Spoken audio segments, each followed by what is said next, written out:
I had to stop it first. Okay, so here's a couple by John Maxwell. These two right here, that one and that one, are two of my all-time favorite books, and I've read these two as well.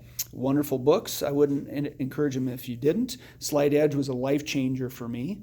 Um, Going on to here is another John Maxwell up here. These are all John Gordon books. Some of you read some of these. These are more narrative. So if you really, really struggle with just kind of the nonfiction approach, these are stories. You might like those better, kind of like The Go-Giver.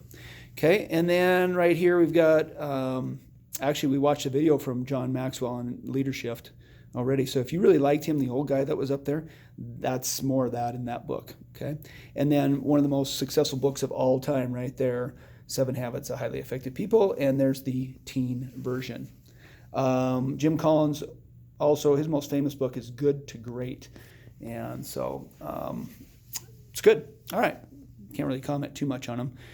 This one I read here recently. It's powerful. It was surprising. It's how we relate with other people and how we deceive ourselves and how we communicate. I have not read Primal Leadership. So I'm not sure about that one, but I like the title. Anything by Daniel Goleman's good. It's usually science-based. It's about how we relate, emotional intelligence.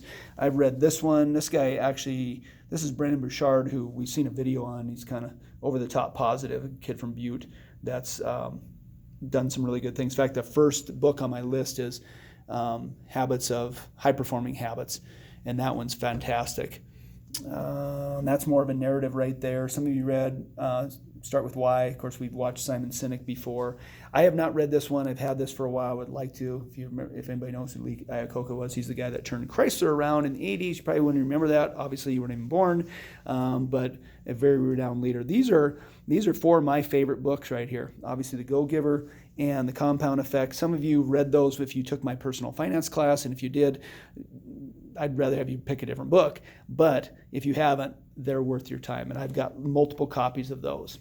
And then Toughness, if you're into sports at all, but these are just life principles, okay? You can actually tell by the title, Developing True Strength on and Off the Court, if you know what Jay Billis is, but that's a good book. I had my team read that not too long ago.